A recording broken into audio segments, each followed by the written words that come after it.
Sarah Winters had always considered herself practical, even skeptical. As a neuropsychologist at the University of Virginia, she dedicated her career to studying consciousness through the lens of science. Yet lately, something was changing.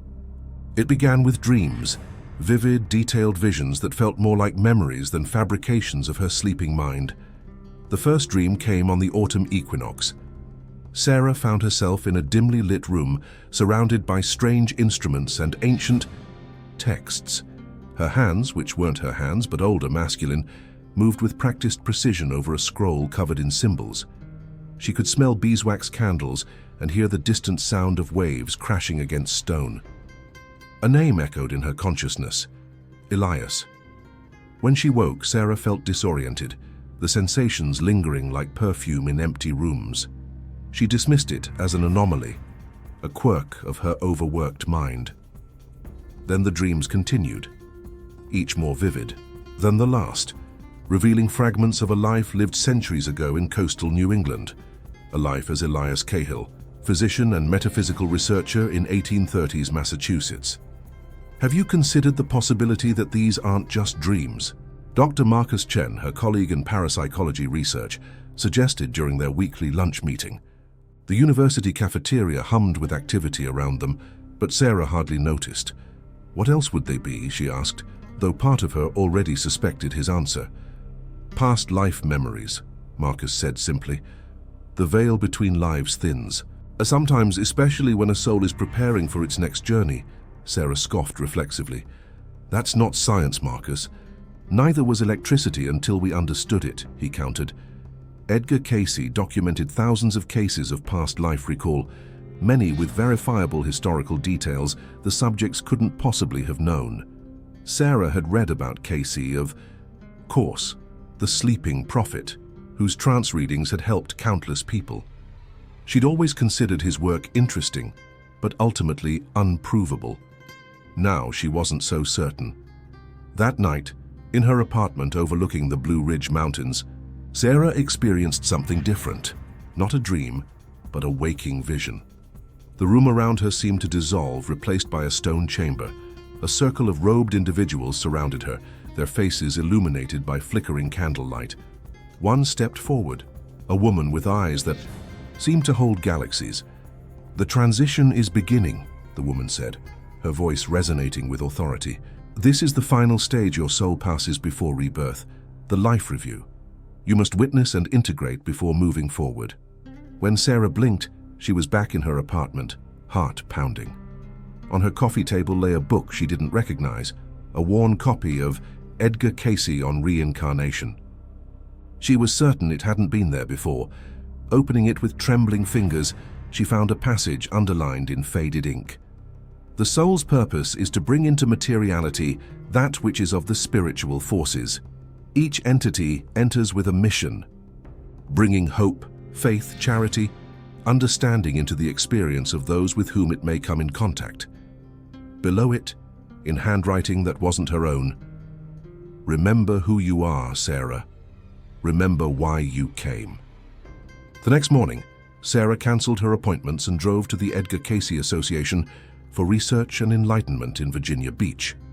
If answers existed, perhaps they waited for her there, where the sleeping prophet's legacy lived on. As she approached the A.R.E. building, a strange sensation washed over her. Recognition, as if returning to a place she'd known intimately in another time. Inside, an elderly volunteer looked up as she entered, his eyes widening slightly. "Dr. Winters," he said, though she wore no name tag and had never visited before. "We've been expecting you." The A.R.E. library smelled of old books and sea air. Sarah sat at a polished wooden table across from Harold Brennan, the elderly volunteer who had somehow known her name. "How did you know who I am?" she asked. Harold's smile was gentle. "Sometimes we recognize souls we've known before, but more practically, Elias told me you were coming." "Elias?" Sarah's pulse quickened. "Elias Cahill? The man from my dreams?" "The very same." Harold slid a leather-bound journal across the table. "This belonged to him. One of our researchers discovered it in a collection of 19th century medical texts donated to us last year. When I touched it, I had a vision of you." Sarah hesitated before opening the journal. The pages were yellowed, covered in a slanted, precise handwriting that felt eerily familiar. The first entry was dated April 3rd, 1832. "I have begun to experience what can only be described as memories of other lives. They come unbidden, these visions of ancient Egypt and Atlantis before its fall. My colleagues would think me mad, yet I cannot deny what my soul knows to be true. We have lived before, and shall live again. The purpose, I believe, is growth, the soul's evolution toward divine understanding." Page after page documented Elias's spiritual journey and metaphysical research. Then, near the end, an entry that made Sarah's blood freeze. October 17th, 1839. "I have seen her, the one who will continue this work nearly 2 centuries hence. A woman of science with hair like autumn and eyes that question everything. Sarah is her name. She will remember when the time comes. My research will find its way to her hands, and the circle will complete itself. This is the covenant between souls." "This is impossible," Sarah whispered. "He couldn't have known about me." "The soul exists beyond time," Harold said. Edgar Cayce often explained that what we perceive as linear time is merely an illusion of physical consciousness. In higher realms, past, present, and future exist simultaneously. That night, Sarah slept in a guest room at the A.R.E. Center. The dream came more powerfully than ever before, but this time she was conscious within it, aware that she was experiencing what Edgar Cayce had called a life review. She was Elias, poring over ancient texts by candlelight. She was a priestess in Egypt's 18th dynasty, using crystals for healing. She was a monk in Tibet, meditating on mountaintops. Each life connected to the others by invisible threads of purpose and karma. Guides appeared between each memory, luminous beings who showed her the lessons of each incarnation and the growth of her soul through centuries of experience. They revealed the karmic connections between souls, how the colleague who had betrayed her in this life had been given the opportunity to make amends for a betrayal in medieval France, how the homeless man she regularly bought coffee for had once been her protector in ancient Rome. Most significantly, she witnessed the council meeting where she had planned this current life. Her soul, along with elder guides, had chosen specific challenges and relationships that would foster her spiritual evolution. She had volunteered to bridge science and spirituality, to help validate the eternal nature of consciousness through rigorous research. When Sarah woke at dawn, tears streamed down her face.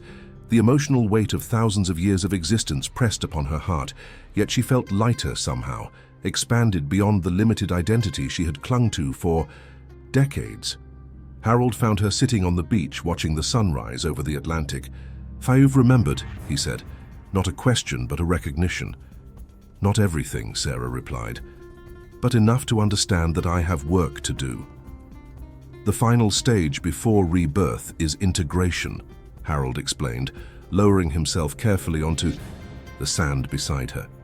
Edgar Cayce described it as the period when the soul reconciles all it has learned across incarnations, healing old wounds and preparing for a new journey forward. The woman in my vision said something similar. She called it the life review. Harold nodded. In between physical incarnations, souls review their lives with the help of guides. But sometimes when a soul is preparing for a particularly important transition, that review begins before physical death. It's a rare gift, Sarah. It means your soul is preparing for something momentous. A seagull landed nearby, studying them with curious eyes. Sarah felt a strange connection to the creature, a recognition of the divine consciousness that animated all living things. "What happens next?" she asked. "That depends on the choices you make now," Harold said. "Free will remains the greatest gift. Even with all this awareness, you must choose how to proceed." Later that day, as Sarah explored the A.R.E. archives, she discovered a series of Cayce readings that described the precise transition she was experiencing. In reading 28422, Cayce had told a client, "Before rebirth, the soul passes through stages of awareness, integrating past experiences and setting intentions for the journey ahead. For some, this occurs entirely in the spiritual realm. For others, when the mission requires it, Glimpses of this process may filter into physical consciousness. The synchronicity was undeniable. Something greater than herself had orchestrated this awakening, and with it came a profound responsibility. 3 months had passed since Sarah's awakening at the A.R.E. Center. Winter had settled over the Blue Ridge Mountains, blanketing her world in pristine white that reflected the clarity she now felt within. Her colleagues had noticed the change in her. Some attributed it to a midlife crisis, others to burnout. Only Marcus seemed to understand the truth, having witnessed her transformation from skeptical scientist to bridge builder between worlds. "You've started the clinical trials?" he asked, joining her in the lab, where monitoring equipment surrounded a comfortable recliner. "First participant arrives in 20 minutes, Sarah confirmed, checking settings on an advanced EEG machine. IRB approval wasn't easy, but presenting it as research into meditative states rather than past life regression helped. What she didn't tell Marcus was that the research design had come to her fully formed in meditation, a protocol that would document the neurological changes occurring during past life recall with unprecedented precision.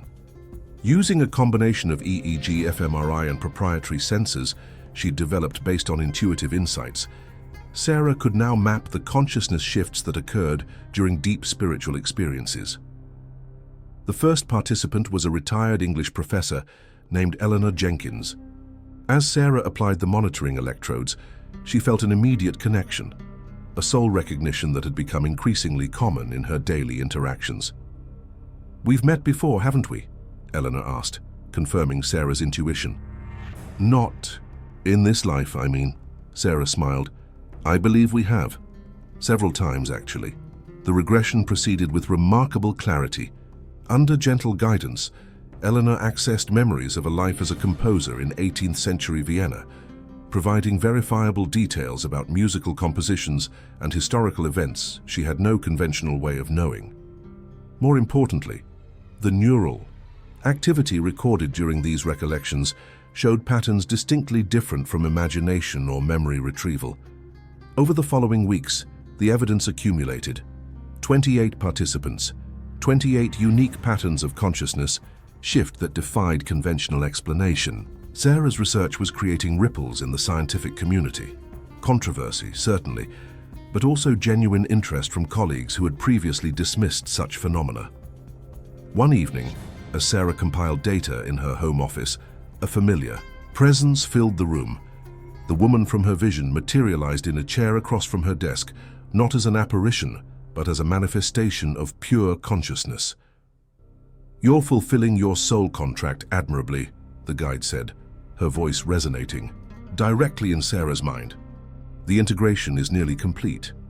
"What happens when it is complete?" Sarah asked, no longer startled by such visitations. "You will have a choice," the guide explained. "Some souls, upon reaching this level of awareness, while still embodied, choose to continue their physical journey with full remembrance. Others transition to become guides themselves, helping other souls navigate their journeys from the other side." The guide's form shimmered slightly. Edgar Cayce himself reached this crossroads. He chose to remain physical to complete his mission, of bringing healing and spiritual knowledge to humanity. His choice created the foundation upon which your work now builds. Sarah thought of the hundreds of people who had already benefited from her research, those who had healed lifelong trauma by accessing its karmic origins, those who had discovered their soul's purpose through guided regression. The work was just beginning. "I'm not ready to leave," she said firmly. "There's too much left to do." The guide's smile radiated profound love. "That is your free will choice, and it is honored. Remember, though, that your purpose is not merely scientific validation. It is to help souls remember who they truly are, eternal consciousness on a high journey through matter, time, and space." After the guide departed, Sarah felt moved to write, not research notes or academic papers, but something more personal. She opened her laptop and began typing. "This is the final stage your soul passes before rebirth, not physical rebirth into another body, though that will come in its time. Rather, rebirth into remembrance, into the knowing of your eternal nature, while still walking the earth in physical form." The words flowed without conscious effort, wisdom channeling through her as it had once channeled through Edgar Cayce. By dawn, she had completed what would become her first book, a guide for souls awakening to their larger identity and purpose. 2 years later, Sarah stood at a podium before a packed auditorium at the A.R.E. Center. Behind her, a screen displayed neurological data alongside historical verifications from her research.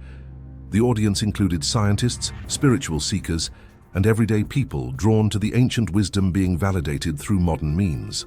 What we've discovered, she concluded, is that consciousness does not originate in the brain. Rather, the brain acts as a receiver, translating universal consciousness into individual experience.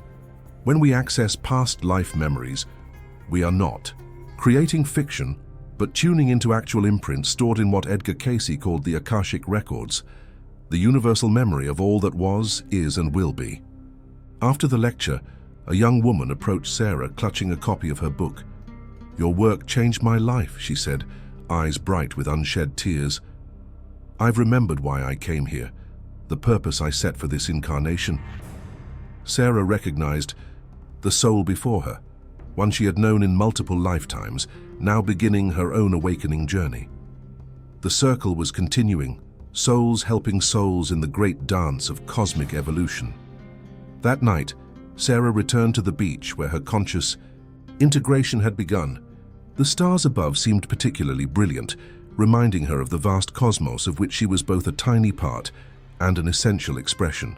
The final stage before rebirth was not an ending, but a beginning, a graduation into conscious participation in one's soul journey. Edgar Cayce had mapped the territory decades ago. Now Sarah and others like her were building bridges so that more could make the crossing.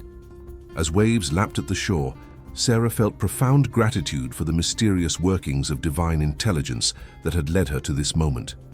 The veil between worlds had thinned not just for her, but was thinning for humanity as it prepared for its collective remembering. And she would be there, helping souls remember who they truly were, one awakening at a time.